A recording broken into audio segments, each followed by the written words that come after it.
만나서 반갑습니다. 오늘 이 자리에 함께 말씀 앞에 앉은 우리 모두가 함께 은혜 받는 귀한 시간 되길 소망합니다.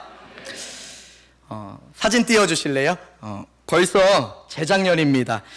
2023년 11월에 부임해서요, 어느덧 1년 9개월 동안 중등부 아이들, 고등부 아이들과 함께 예배를 드리고 있습니다. 현재 중등부는 약 60명의 아이들, 넘겨주시죠. 고등부는 약 40명 정도의 아이들과 함께 예배를 드리고 함께 웃고 함께 고민하며 지내고 있습니다. 네, 넘겨주시죠. 다음은요, 저희 중고등부는 작년 여름 캠프 주제로 함성, 함께 성장하는 예배 공동체라는 주제로 함께 주님의 사랑을 고백하고 외쳤습니다. 혼자가 아니라 함께 예배 가운데에서 서로 자라가고 성장하자. 그래서 함께 성장하자라는 말의 줄임말로 함성이라는 주제로 함께 아이들과 은혜를 나눴습니다.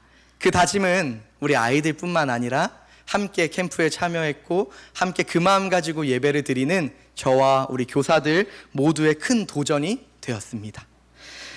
올해 이 주제를 가지고 고등부 예배도 그리고 다가오는 여름 캠프도 이 다짐을 이어가고자 준비하고 있습니다.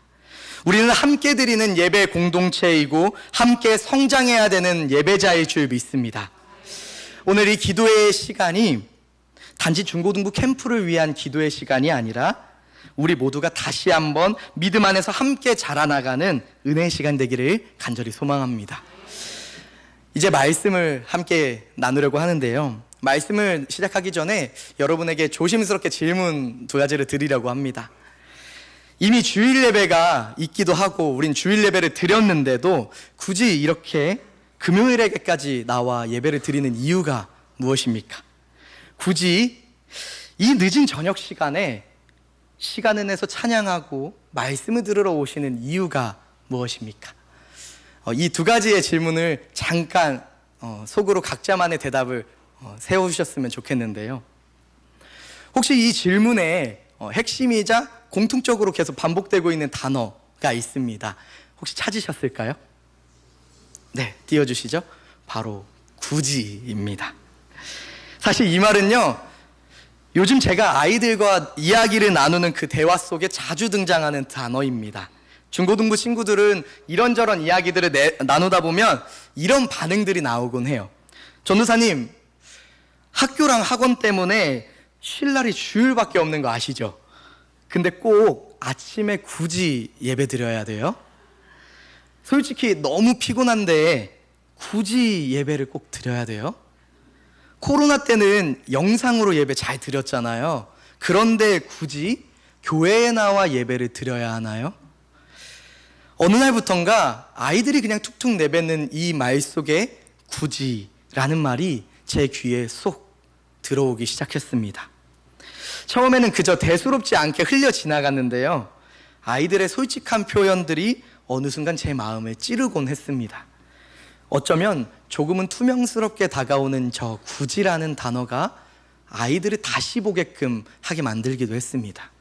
재밌는 건요, 아이들과 이렇게 대화를 나누고 지내다 보니까 어느 순간부터 저도 아이들처럼 대답하고 생각하게 되더라고요. 주변에서 친구들이나 지인이 얘기를 하면 굳이? 하는 말이 제일 먼저 나왔던 것 같아요.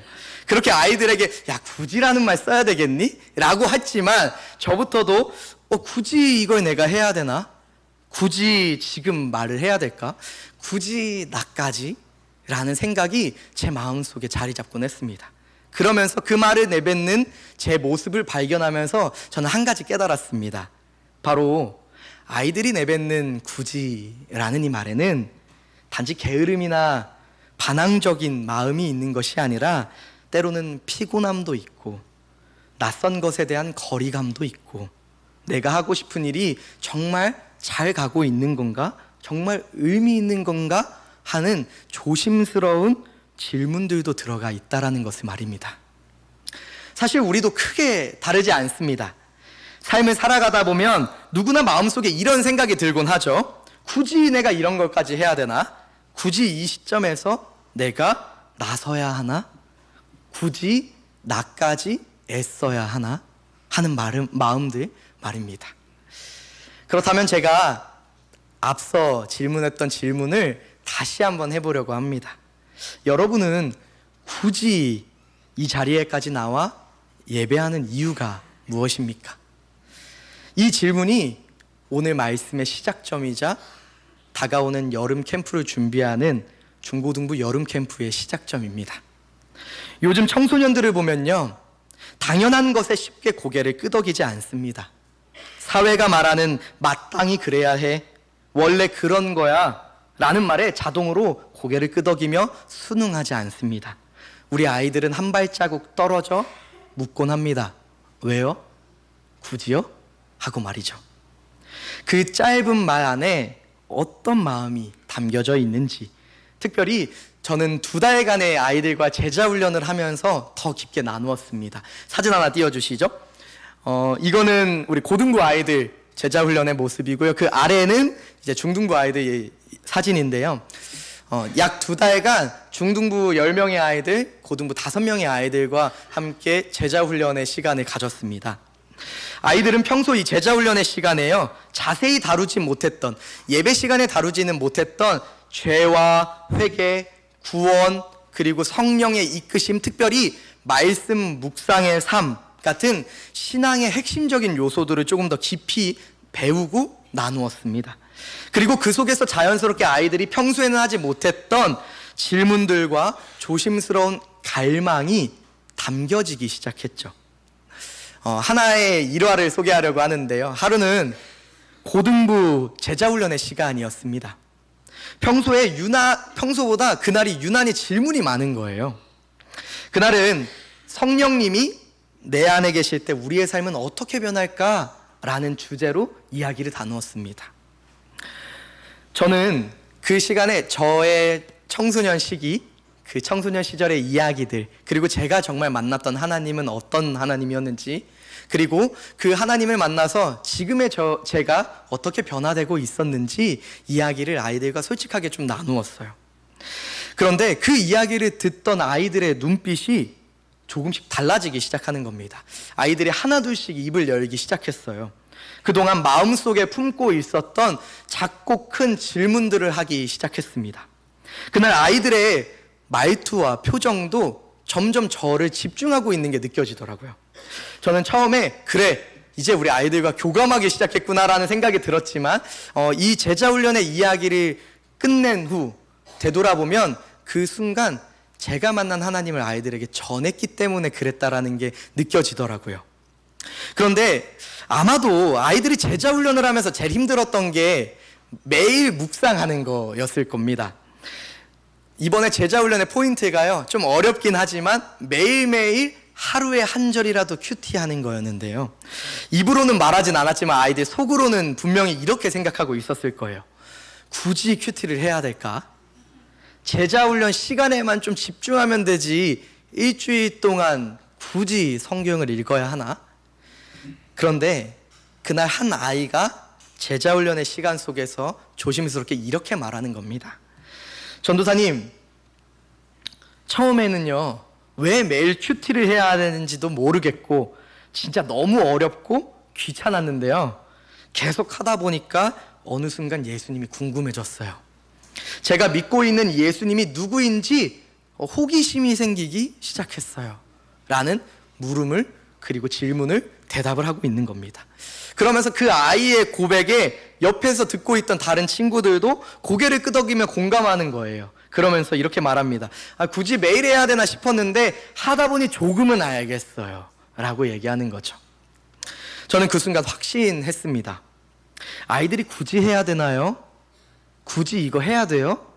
라고 묻는 건 게으르거나 불순종해서가 아니라 정말 알고 싶고 이해하고 싶은 마음에서 나오는 작은 질문이라는 것을 말입니다. 물론 정말 귀찮고 정말 싫어하는 아이들도 있어요. 그러면서 굳이요? 하며 난생 처음 보는 표정을 짓는 아이들도 보곤 합니다. 그러나 그 순간 제자훈련의 시간을 갖고 있던 아이들에게 하는 그 질문은, 아이들로부터 터져나왔던 그 질문은 내가 믿는 예수님이 누구신지, 왜 그분을 따라가야 하는지 진심으로 알고 싶었던 표정과 마음이었습니다. 저는요, 물론 그 질문이, 그 물음이 단지 우리 제자훈련은 훈련을 마쳤던 아이들만의 것이 아니라고 믿습니다. 지금 이 순간 예배를 드리고 있는 우리 중고등부 아이들 대부분이 품고 있는 작은 질문들, 크고 작은 마음들일 것입니다. 겉으로는 굳이요? 라고 말하지만 속으로는 나도 믿고 싶긴 한데, 나도 알고 싶긴 한데 확신이 없네? 라고 말하는 것일지도 모르죠. 이렇듯 저는 요즘 우리 아이들의 신앙은 설득보다 공감으로, 강요보다는 질문에서 시작되어야 된다고 생각합니다. 그리고 그 믿음은 단순히 저의 생각만이 아니라 말씀 안에서도 분명히 확인할 수 있습니다.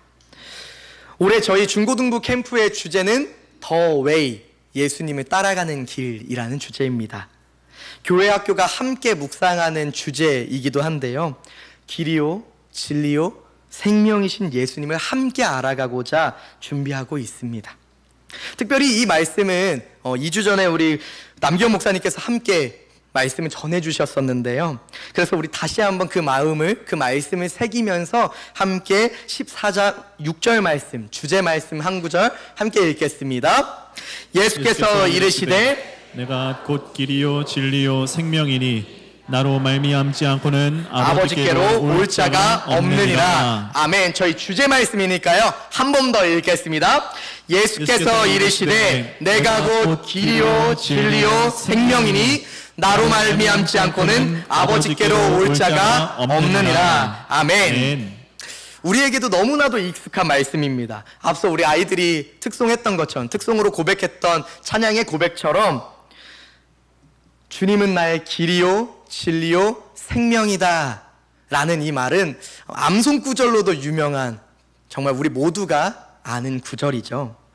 그런데요, 이 강력한 예수님의 선언 앞에서는 우리가 쉽게 놓칠 수 있는 한 제자의 질문이 있었습니다. 바로 의심 많은 도마라고 불려진 제자, 한 명의 제자의 솔직한 질문이었습니다.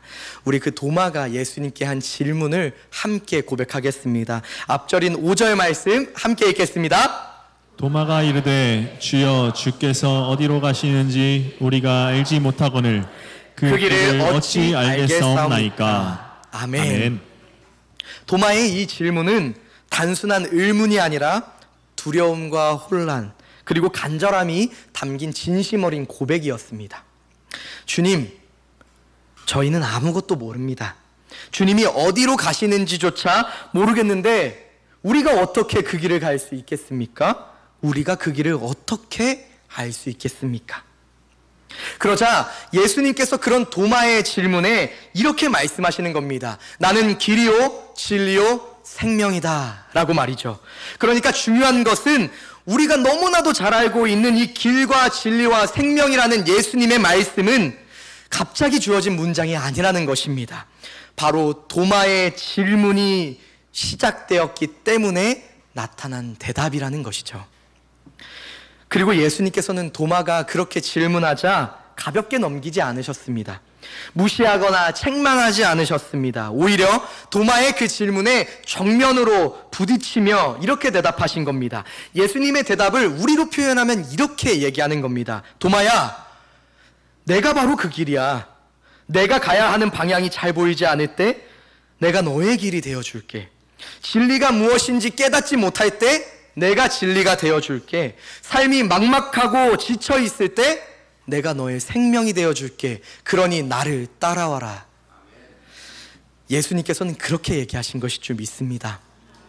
저는요, 이 장면이 우리의 아이들에게, 그리고 아이들을 위해 기도하는 우리들에게 참 위로이자 희망의 말씀이라고 생각합니다. 왜냐하면 질문하는 것은 믿음 없는 표시가 아니라 믿음을 향해 나아가는 첫 걸음일지도 모르기 때문입니다.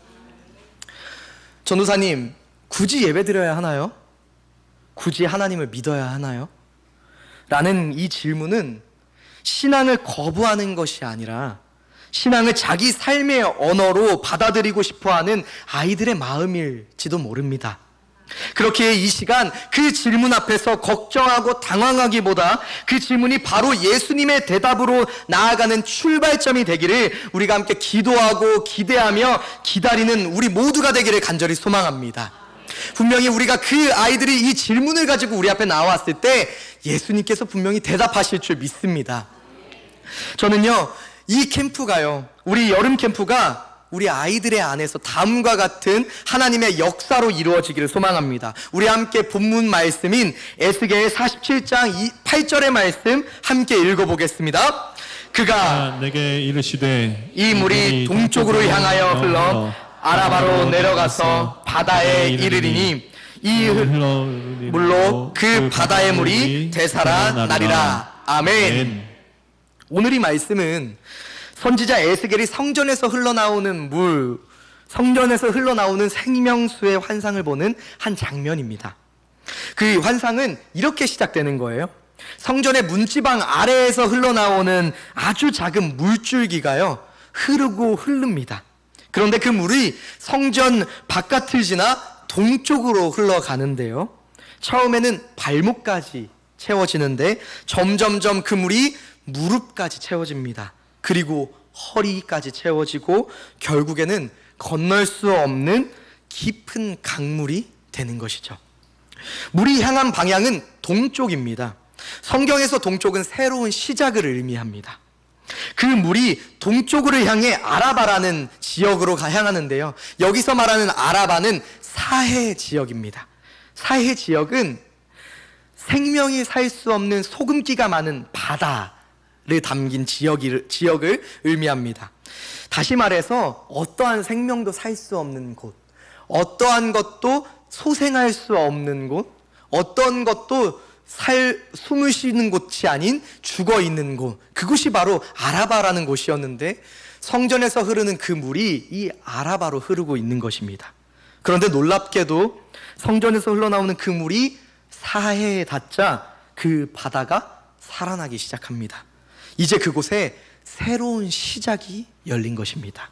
우리 이어지는 9절의 말씀 함께 읽어보겠습니다.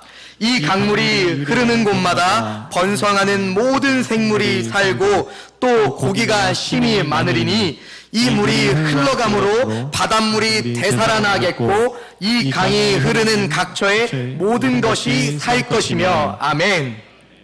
먼저 성전에서 흘러나오는 이 물이 닿는 모든 주변이 살아납니다. 그리고 그 주변의 생물들이 살아나죠. 소금기로 가득했던 생명이 살 수 없었던 이 사해라는 죽음의 바다는 각종 생명체가 살아나는 생명의 바다가 됩니다. 마지막으로 12절의 말씀도 함께 읽어보겠습니다. 강 좌우가에는 각종 먹을 과실나무가 자라서 그 잎이 시들지 아니하며 열매가 끊이지 아니하고 달마다 새 열매를 맺으리니 그 물이 성소를 통하여 나옴이라. 그 열매는 먹을만하고 그 잎사귀는 약재료가 되리라. 아멘. 양쪽 강가에는 온갖 나무들이 자라고 그리고 그 나무들은 열매를 맺고 잎사귀는 결국 약재가 되는 또 누군가의 생명을 살리는 물체가, 그리고 생명을 살리는 식물이 생명이 됩니다. 죽은 바다를 되살리는 하나님의 이 생명수, 그것이 바로 에스겔이 꾸었던 성령의 강물입니다. 이 모든 장면은 단지 한 사람의 환상으로 끝나는 것이 아닙니다. 하나님의 생명력이, 하나님의 그 임재가 사람의 마음과 공동체, 나아가 세상과 죽음과도 같은 곳에 흘러들어가 다시 살아나게 하는 하나님의 능력을 보여주는 말씀일 줄 믿습니다. 성도 여러분, 저는 이번 우리 아이들의 여름 캠프가 이 말씀처럼 성령의 강물이 흐르는 캠프가 되기를 간절히 소망합니다. 분명 캠프에 참여하는 우리 아이들, 혹은 아직 캠프를 고민하고 있는 우리 아이들 마음속에 이러한 질문이 있을 것입니다. 도대체 이 더운 여름에 왜 캠프를 가야 하는 걸까? 도대체 예수님은 누구기에 선생님들이 저렇게 가자고 하는 걸까? 왜 나는 예수님의 길을 따라가야 되지? 굳이 이 더운 여름에 예수님이어야 하나? 굳이 내 인생에 예수님이어야 하나? 바로 그 굳이의 마음에 성전에서 흐르는 하나님의 생명수가 닿기를 간절히 기도합니다. 에스겔의 환상처럼 이 물음들이 결코 헛된 의심이 아니라 예수님을 만나는 진짜 시작이 될 때 그 의심하던 생각도 생명으로 바뀌게 될 줄 믿습니다. 말씀이 닿고 찬양이 닿고 기도가 닿고 하나님의 마음이 닿았을 때 우리 아이들의 마음 안에 변화가 시작될 줄 믿습니다. 저는 이것이 우리 아이들 한 사람 한 사람에게 이루어지기를 소망합니다. 성령의 물줄기가 한 아이의 마음을 적셨을 때, 그 아이가 진짜 하나님을 만나고 싶은 마음이 생겼을 때 그 변화는 결코 거기서 멈추지 않을 줄 믿습니다. 옆에 있는 친구에게로 흘러가고 한 반, 한 학년, 그리고 한 부서, 더 나아가 교회와 그 아이의 가정까지 흘러가는 역사가 이루어질 줄 믿습니다. 왜냐하면 성경에서 말하고 있는 이 성령의 물줄기는 흐르도록 보내지는 물일 줄 믿습니다. 막히지 않고 흘러가야만, 흘러가는 곳마다 생명을 일으키는 물이기 때문일 줄 믿습니다. 사랑하는 성도 여러분, 오늘 이 자리에 오기까지 우리 마음속에 이런 질문들을 품고 계셨던 분들 계십니까? 굳이 금요일 밤에까지 나와서 예배를 드려야 할까? 굳이 내 시간을 들여서 바쁜 하루를 마치고 이 자리에 있어야 하는 걸까? 굳이 내가 저 아이들을 위해서 기도해야 되는 걸까? 우리 모두의 마음 어딘가에는 때론 지치고 이유가 잘 와닿지 않는 굳이라는 질문이 스쳐 지나갈 때도 있을 것입니다. 그런데 놀랍게도 바로 그 굳이를 넘는 자리마다 하나님은 새로운 길을 여셨고 진리를 알게 하셨고 생명의 은혜를 부어주셨을 줄 믿습니다. 사실 여기 모인 우리 모두도 한때 굳이요? 라고 말하며 신앙을 미루거나 망설이던 시절이 있지 않습니까? 그런데 돌아봤을 때 누군가를 위해 기도하고, 누군가 날 위해 기도해 주었고, 누군가 묵묵히 곁에 있어 주었고, 누군가 우리 안에 흐르는 물이 되기를 포기하지 않았기에 우리가 그 굳이를 넘어 이 자리에 왔을 줄 믿습니다. 지금 우리가 드리는 이 기도는 단지 오늘 하루를 위한 기도가 아니라 우리 아이들의 영혼을 적시는 생명의 물줄기가 되는 기도가 될 줄 믿습니다.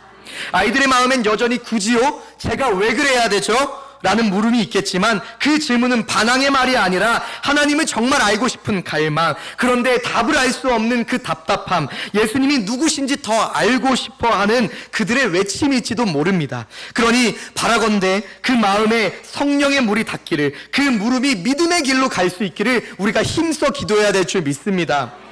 오늘 이 웨이브 성령 기도회가 각자의 자리에서 그 굳이를 넘어 하나님 앞에 나온 이들이 모인 자리일 줄 믿습니다.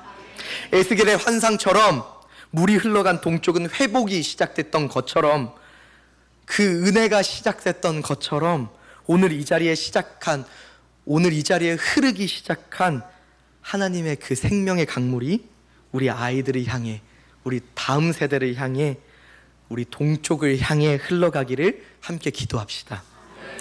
이번 여름 캠프가 바로 그 동쪽을 향한 물줄기, 곧 은혜의 시작점이 되기를 간절히 소망합니다. 우리 그런 마음으로 함께 찬양하며 나아갑시다.